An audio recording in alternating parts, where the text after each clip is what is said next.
Good day, everyone. My name is Maribel Zamrola, representing Group 1, and this is History Hour!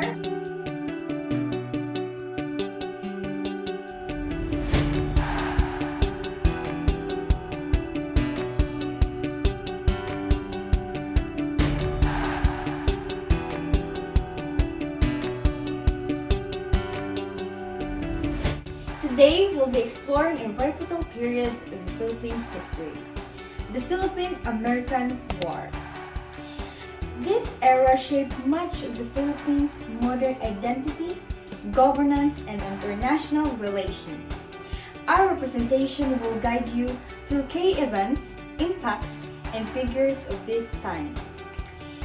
To begin, Ms. Zamorano will provide an overview of the Philippine-American War and how the Philippines came under American colonial rules.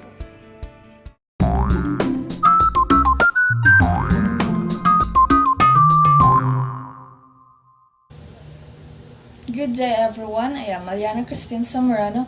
Welcome to the History Bar where every moment tells a story. In today's feature, we are going to tackle about the First Philippine Republic of American period. So the First Philippine Republic, also known as the Malolos Republic, was the first independent republic in Asia, established on January 23, 1899. Led by Emilio Aguinaldo, it marked the culmination of the Philippine Revolution against Spanish colonial rule. The republic was based in Malolos, Bulacan, and had a democratic constitution, making it a symbol of Filipino sovereignty. However, its existence was short-lived due to the onset of Philippine-American War 1899-1802, where the United States sought to establish control over the Philippines following Spain's defeat in the Spanish-American War of 1898. Despite Filipino resistance, the republic was dissolved when Aguinaldo was captured in 1901, leading to the start of American colonial period, which lasted until 1946. Thank you. Thank you, Ms. Zamorano. With that, we've set the stage for understanding the background and the significance of the Philippine-American War. Now, let's dive deeper into how the Philippines became a U.S. colony and the events that followed. To discuss the effects of American colonial rule, let's call on yours truly.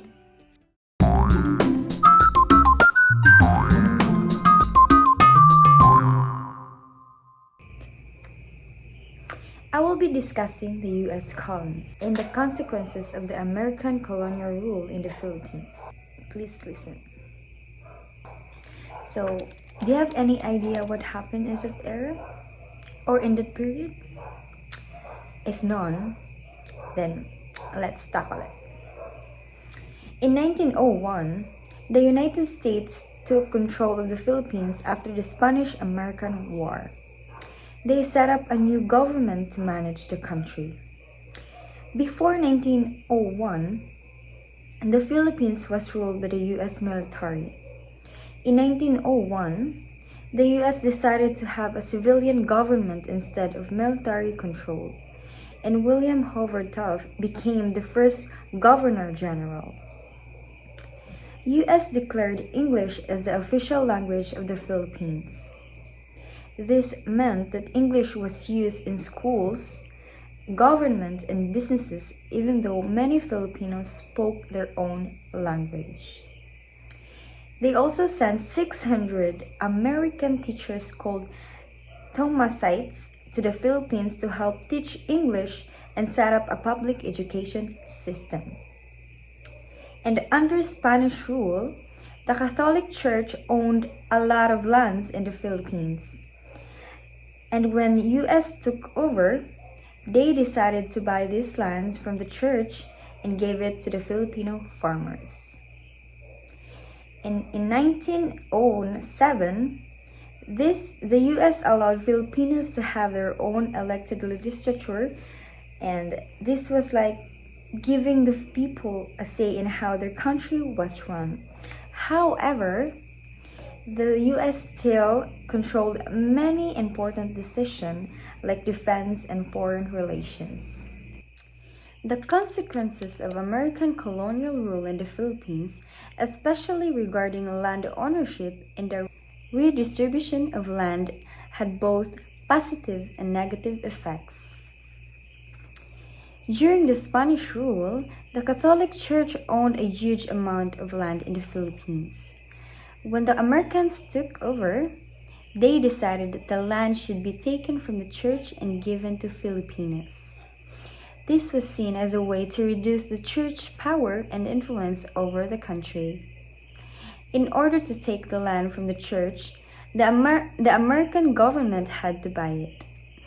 In 1904, they paid a large sum of money, $7.5 million to the Vatican, which is the headquarters of the Catholic Church, to settle the deal. Despite the intention to redistribute the land to Filipino farmers, most of the land ended up in the hands of large landowners instead of the small farmers or tenants who needed it. These big landowners often had the money or the legal proof to claim the land. But many farmers couldn't afford to buy it or couldn't prove that they were the rightful owners of the land. The redistribution of land was supposed to benefit small farmers, but in reality, it strengthened the power of the rich and powerful landowners. This created a large gap between the wealthy and the poor in the Philippines, and the problem of landlessness continued to be a major issue for many years. Americans' greatest achievement in the Philippines was the introduction of the public school system. Overall, the public school system increased the number of Filipinos who knew how to read and write. In 1903, the literacy rate was 44.2%. This rose to 49.2% in 1918, when a second census was taken. The oldest university founded under the Americans was Silliman University in Dumaguete City, followed by Central Philippines University in Iloilo City. The University of Philippines was founded in 1908 in Manila. Education under the Americans advanced rapidly, was not equaled by any other colonizing power. Always remember, these consequences laid the groundwork for future development in the country. Now, let's explore the road towards Philippine independence, a journey marked by resilience and aspiration. Now, let's call on Miss Kadag.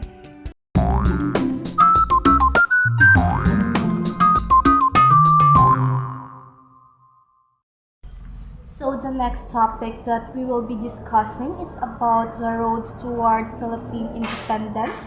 So the road toward Philippine independence refers to the historical events, laws, and movements that leads to the Philippine attainment of independence from colonial rule. So in this topic is we will be discussing about the past events of the historical events during this period, the laws that they established during this period, and also the movements that they do so that we can gain the independence that we want, or the movement that they made para makuha nato ang independence gikan sa American period.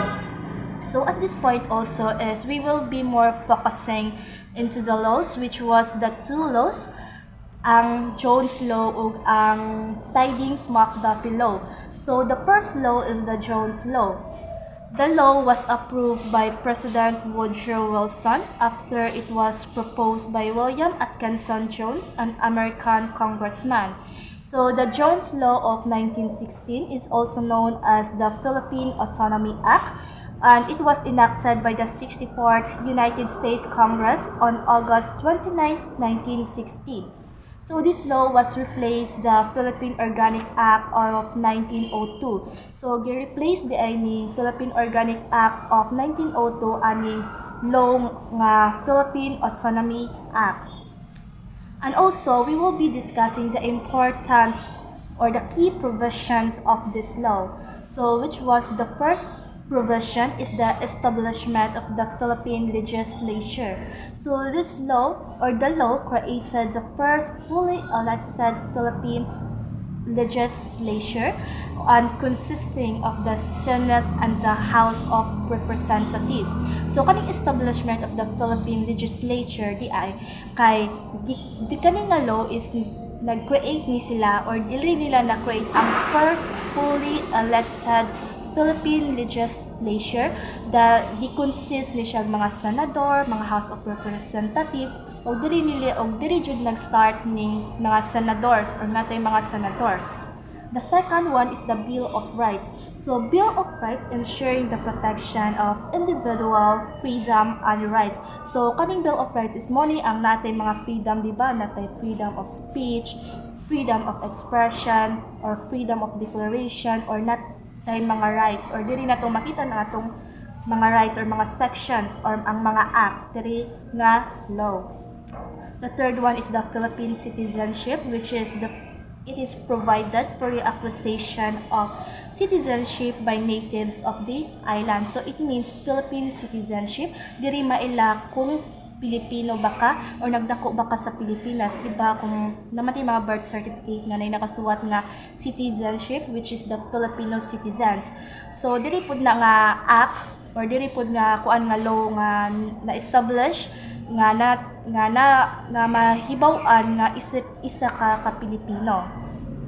The last one is the promise of independence. In this law also is diri gyud gi or na intentions ang mga American nga hatagan sila og freedom or natay independence if or nag-declare din sila nga natay independence nga makuha but eventually but unfortunately is wala jud ni siya di pa jud ta makaingon nga this is the right law nga nakuha nato ang atong independence kay mura magud og naghatag bitaw sila assurance nga naatay makuha nga independence pero kani nga year is dili pa jud ni siya ang year nga fully independence na ta towards from the American periods.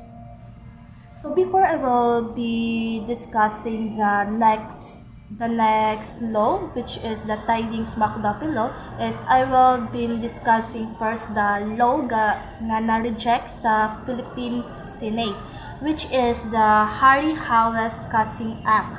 So it was a law that passed by the United States Congress in 1932. Their aim is to give us independence, but unfortunately it was been rejected by the Philippine Senate in 1934. So kaning Philhis Cutting Act is gipropose ni siya ni Henry L. Stimson and William Cameron Forbes.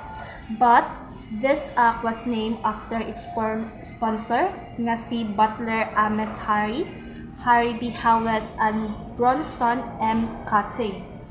So, di ba na-reject man ni nga law? Di ba nga na-reject man ni siya nga law? So, kani nga law is nani siya mga several reasons kanang na-reject ni sila. The first reason for that is that it has a lack of genuine independence. So, this act is kanang kuan jud ni siya.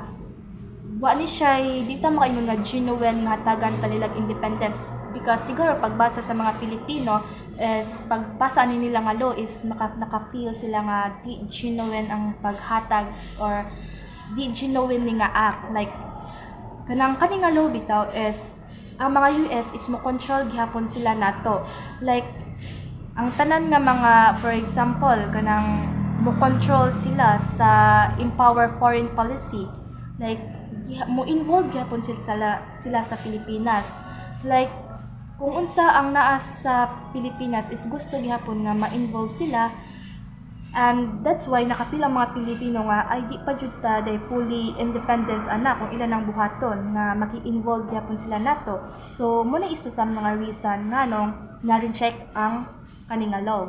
So the second one is the economic restrictions. Kaning nga act is gihatagan ta nila og limitations when it comes to kalakalan at an industry. So di ba, gusto man jud ta mo grow, gusto man jud mo dako ang economic sa Pilipinas. So ang gibuhat man sa ani nga law is ilang matang hatagan og limitations. So unsa man nagkadako sa ato ang economy if natay limitations, so ang mo gihimo nila nga hindrance. So that's why ang kaning economic restrictions or kani siya nga act is wala pud ganahi ang mga Philippine Senate ani. So mo po na isa sa mga reason nga nung na-reject ni nga law. So the third one is the US military base. Magama ang mga taga-United States o base dire sa Pilipinas. So di ba, mura taog ka ng so di ba kung but hunahon is like kanisla is magama sila og base dire sa Pilipinas and then US base military na siya. So mura siya og hindrance na siya, mura siya og kuan bitaw sa mga American nga ay kanang makasud og gawas mi sa Pilipinas kay naman among military diha. So di pa jud ta makayo nga na fully independence jud ta nila. Kay makasud og gawas na gyapon ang American kay naman gyapon sa territory sa Pilipinas, di ba? So the last one is the opposition from Manuel Quezon. So President Manuel L. Quezon is siya gid ang midili, siya gid ang niingon nga dili gyud na nato dawaton nga law. Kay di man gyapon nato ma-aim o di man jud nato maingon nga nakuha nato ang kalayaan towards the American people kay makasud og gawas man gyapon naman gyapon sa buluhaton diri sa Pilipinas, so that we should find another law nga makayon ka na fully independence na ta towards the Americans. So diha ni sod si Tidings McDuffie law ang ika-duha nga law nga atong i-discuss. So kaning Tidings McDuffie law, it is a law was proposed by Maillard Tidings and Congressman John McDuffie of the US. So the Tidings McDuffie law is also known as the Philippine Independence Act. It was passed by the United States Congress on March 24, 1934. And also, nasa kaning Tidings McDuffie dahil kay muna dyan siya ang Philippine Independence Act. And then, nasa din siya mga key provisions. The first one is the 10-year transition period. So, kani siya is, ang ilang pasabot ani nga provision is like, the law established a 10-year transition period during which the Philippines would be a Commonwealth of the United States. So it means nga ang Pilipinas dahil kay mahimong isa ka Commonwealth sa US. The second one is the Philippine Constitution. The law mandated the drafting of a Philippine Constitution. It means ang ang Pilipinas is makahimo sila og isa ka constitution. The third one is the election of Manuel Quezon. So in this year also is Manuel L. Quezon was been elected as the first president of the Commonwealth of the Philippines in 1935. The last one is the eventual independence. The law promised full independence to the Philippines on July 4, 1946. So diri na jud nga law ang na-enacted na gyud nga nakuha na gyud nato ang full independence. And nagpromise sila nga after 10 years nga makuha na jud nato ang independence nga gusto natong makuha. So mo na ang mga law nga naa sa Tidings McDuffie. So the Philippines gained independence from American rule on July 4, 1946. So there's a lot of reason nga nung nakuha ang independence ani nga time.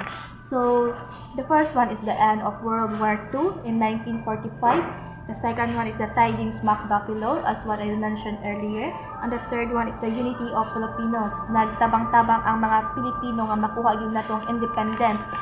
They use the support so that we can gain the independence that we really wanted to gain. And the last one is the support from other countries such as the Japan and the German. Through the support of the Japan and Germany is nahatagan og kusog ang mga Pilipino nga makuha gyud ang atong independence nga gusto natong makuhaan. And luckily is nakuha gyud nato ang independence after 10 years.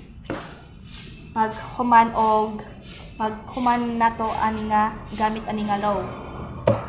So I will be discussing, or I will be differentiate the two laws, which is the Jones Law and the Tidings-McDuffie Law. So when it comes to independence, medyo na slight differences, guys.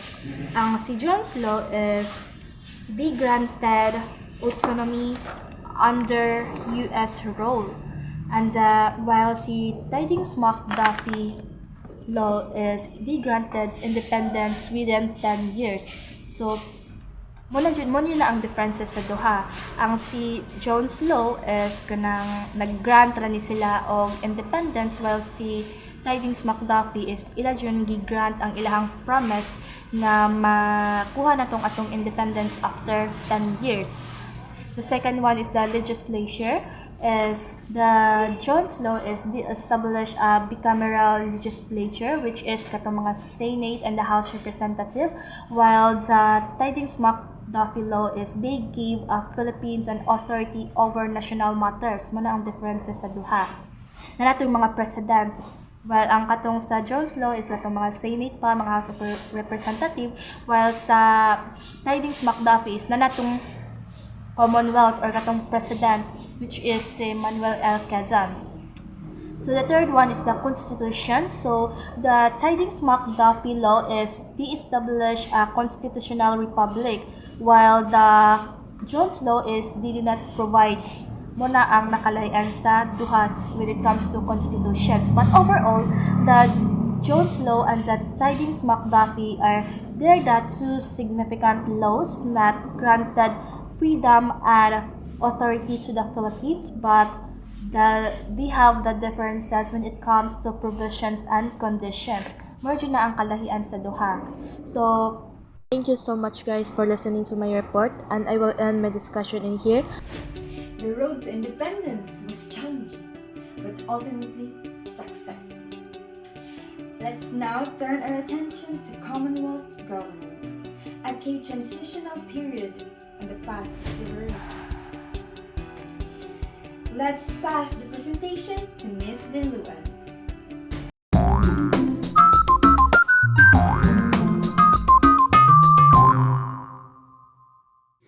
Good day, everyone. I am Juliana Vinluan, and I will be discussing the Commonwealth Constitution. So first, let us define what is Commonwealth. So Commonwealth is an independent country or community, especially a democratic republic. So Commonwealth is also known as Republic, where it is used in the fraternal association of several sovereign nations or independent nations. There are two acts of United States Congress. First, we have Philippine Organic Act of 1902, and second, the Philippine Autonomy Act of 1960. Philippine Organic Act of 1902, the first organic law for the Philippines Islands. The legislative power was vested in a bicameral legislature composed of the Philippine Commission as the upper house and the Philippine Assembly as the lower house. So when you say bicameral, there are two chambers or branches within the government. Key provision of this act: Bill of Rights of Filipino. So it is like the Declaration of Rights, where a list of important rights of Filipinos. The appointment of two non-voting Filipino resident commissioner of the Philippines as representatives to the United States House of Representatives. Next is the Philippine Autonomy Act of 1960, or commonly known as Jones Law, modified the structure of the Philippine government through the removal of the Philippine Commission, replacing it with the Senate that served as the upper house and its members elected by the Filipino voters. So the management of the government was changed, and the Senate replaced the Philippine Commission in being the upper house, and who can be a part or member of it. It explicitly declared the purpose of the United States to end its sovereignty over the Philippines and recognize the Philippine independence as soon as stable government can be established. So it means that stable government was prevalent to the Filipino independence. In 1932, the Hair Horse Cutting Act was passed by the United States Congress with the efforts of the Filipino Independence Mission led by Sergio Osmeña and Manuel Rojas, but opposed by then Senate President Manuel L. Quezon and consequently rejected by the Philippine Senate. The law promised Philippine independence after 10 years, but reserved several military and naval bases for the United States, as well as imposed tariff and quotas on Philippine imports. So for the reason that it was not stated that the use is truly free from them. In 1934, the Tidings-McDuffie Act was passed by the United States Congress, also known as the Philippine Independent Act. So the Tidings-McDuffie Act, or also known as the Philippine Independent Act, Philippines Independence Act was signed by President Franklin Roosevelt on 1934, and he sent it to the Philippines to be approved. Changes brought by the Commonwealth Constitution. First is acknowledgement to the woman's right in voting for the elections, and also the social justice. So here are the changes and policies implemented. First, we have minimum wage, 8 hours of work, Court of Industrial Relations, National Rice and Corn Corporation, National Relief Administration, Homestead Act, promoting the national language. November 13, 1936, establishment of the Institution of National Language. December 30, 1937, Declaration of Tagalog as basis of the national language. September 1935, the election was held and Manuel L. Quezon was elected as the President of the Commonwealth. On September 16, 1935, a million Filipinos flocked to the poll to elect the two highest officials, the President and the Vice President. Manuel L. Quezon was elected as President and his running mate Sergio Osmeña as Vice President. The next topic will be discussed by the next reporter. The Commonwealth period strengthened Philippine institutions and prepared the nation for full independence. Alongside these political changes, American influence also brought about shift in different culture, which will be discussed next by Miss Amay.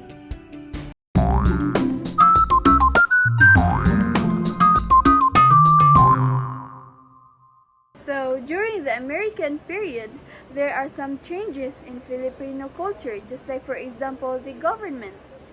Before the American period, Filipino communities were organized into small politic units called barangays, led by local chiefs known as datus. Each barangay was independent, and its size are varied, with some having just a few families and others growing larger. Filipinos were also influenced by the Islams. These sultanates were more centralized than the barangays, with the sultan at the top of the hierarchy, assisted by a council of advisors and various officials overseeing local governance. During American period, Americans introduced the three branches of government. We have the executive for the president, legislative for the Senate and Congress, and the judiciary for the Department of Justice, and also for the culture of education. Before American period, education was informal and only community-based. Elders, parents, and local leaders taught children practical knowledge and skills essential to daily life such as farming, fishing, weaving, and herbal medicine. Before the American period, education in the Philippines was limited and religiously focused under Spanish rule, with few Filipinos gaining access to higher education. The groundwork, however, was laid for educational reform and national consciousness, which would become pivotal under American rule. So, during the American period, one of the major ways that English spread in the Philippines was through the establishment of a public education system by the American colonial government. The Americans introduced English as the medium of instructions in school.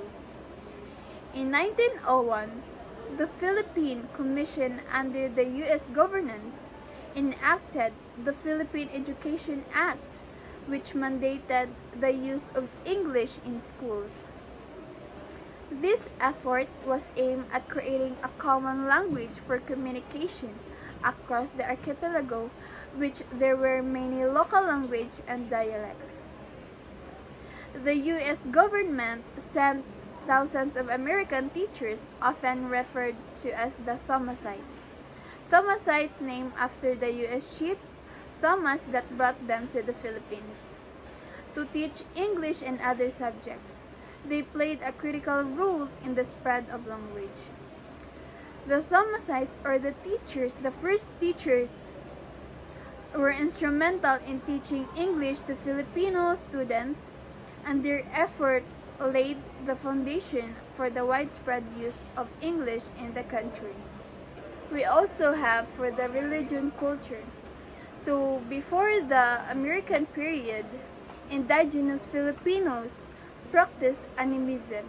It is a belief that spirits known as anitos or diwatas inhabited natural elements like rivers, mountains, and forests. Anitos were believed to be ancestral spirits or nature deities who could influence daily life, health, harvest, and success. With the arrival of Spanish colonizers in 1565, Catholicism became the official religion, and a massive effort to convert the population began. Catholic missionary orders, including the Augustinians, Franciscans, Jesuits, Dominicans, and Recollects, were responsible for spreading the faith throughout the island. So, during the American period, Protestantism was introduced by the Americans.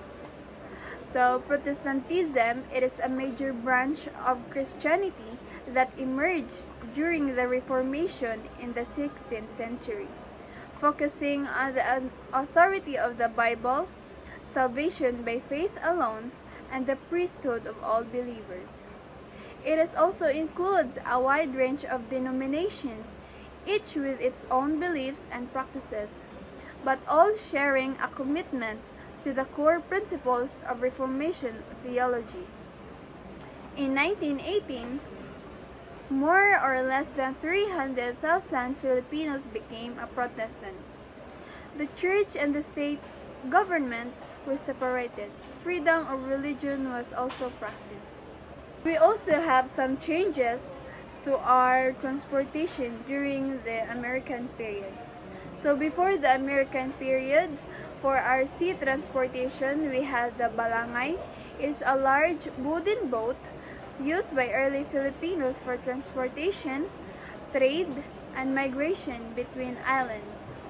It was a plank-built boat with a design suited for both sea travel. Balangays played a crucial role in inter-island trade and movement. We also have for the land transportation. Horses and caravels introduced by the Spanish and became important for riding and carrying loads, particularly for longer journeys across mountainous or rugged terrain. In rural areas, the caravels or the water buffalo was used as a draft animal to pull carts, plows, and sleds. Caravel-drawn carts were also used to transport goods over shorter distances.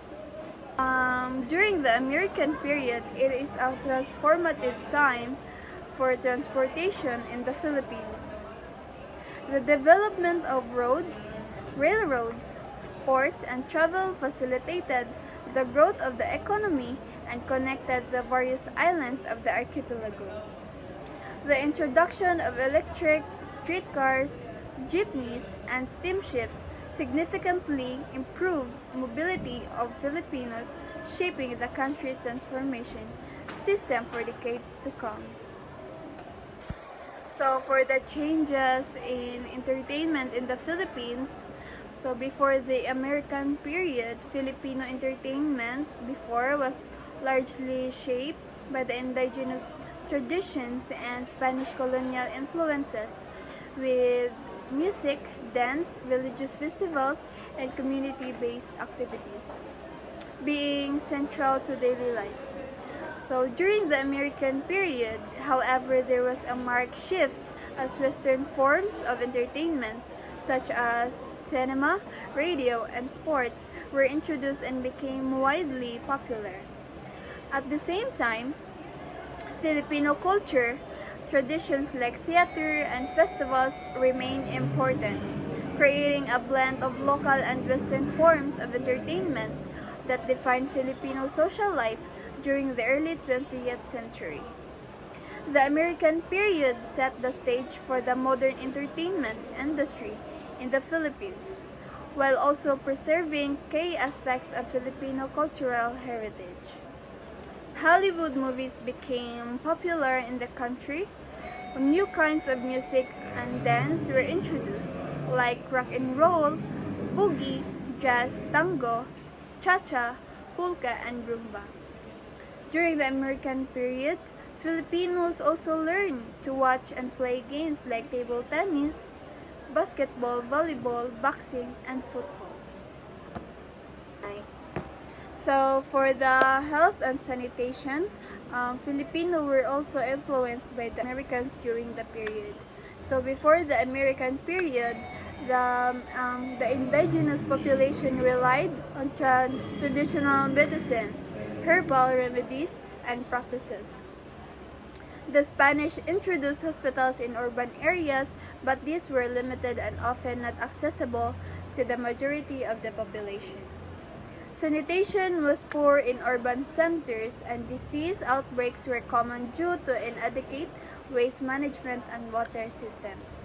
So during the American period, Americans' colonial government made significant improvements in health and sanitation, introducing modern medical practices, building hospitals, and implementing public health campaigns. Major urban centers saw improvements in water systems, sewage, waste disposal, and vaccination. However, rural areas continue to struggle with health and sanitation challenges. The Americans also addressed disease outbreaks more systematically, particularly with efforts to combat tropical diseases and improve public hygiene. So the American period marked a turning point in the development of healthcare and sanitation in the Philippines, setting the foundation for many of the modern public health systems and practices that would continue to evolve in the years of following independence. The foods in the Philippines before and during the American period evolved significantly, reflecting changes in cultural influences, trade, and colonial policies. The indigenous Filipinos' diet before the arrival of foreign colonizers was based primarily on locally grown crops, fishing, and hunting. When the Spanish arrived in the 16th century, they introduced new foods and cooking techniques, many of which became staples in Filipino cuisine.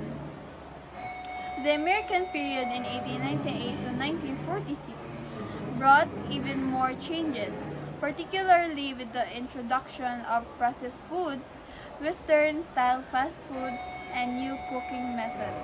So, during the American period, Filipino foods like bibingka, kamote, gabi, and other Filipino foods was replaced by the American foods like ice cream, cakes, beef stick, hot dog, hamburgers, sandwiches, cookies, and donuts were introduced during the American period.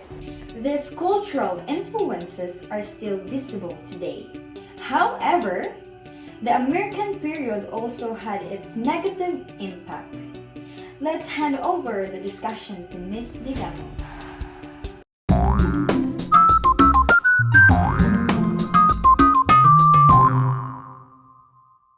So, good evening everyone. My name is Larshin Sidigamo and I'm tackling about Quezon, the first Philippine president.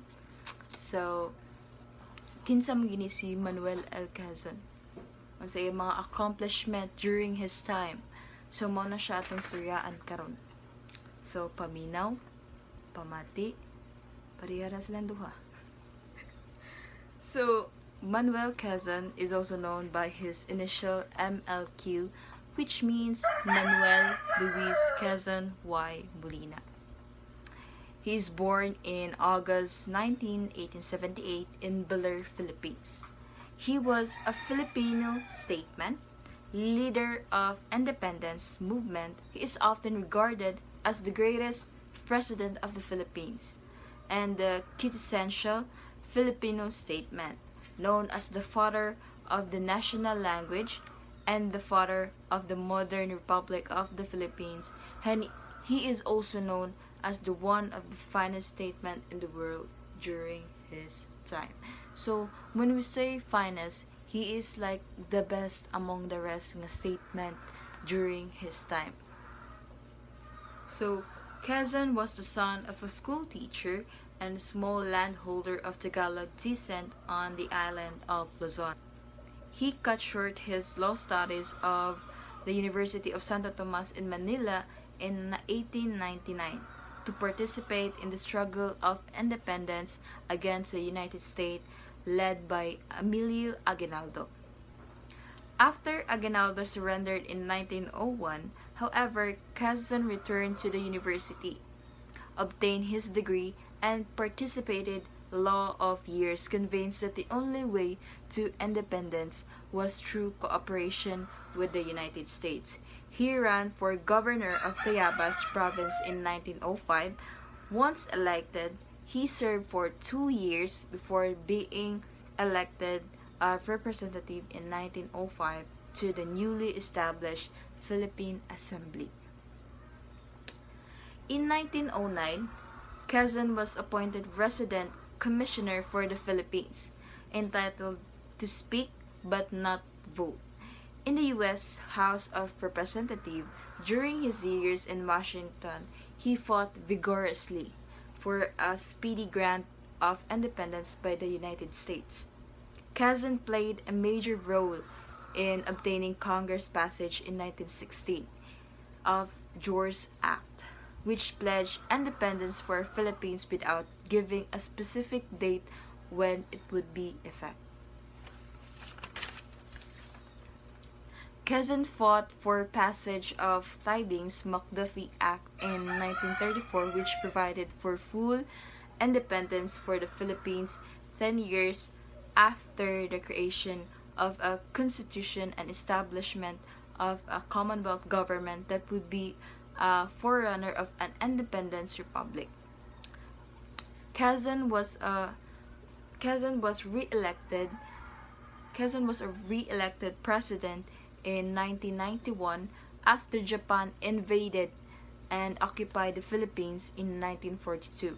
He went to the United States where he formed a government in exile, served as the member of the Pacific War Council, signed the Declaration of the United Nations against the fascist nation, and wrote his autobiography. So, kaning nga time ni Manuel L. Quezon is nakabuhat siya autobiography.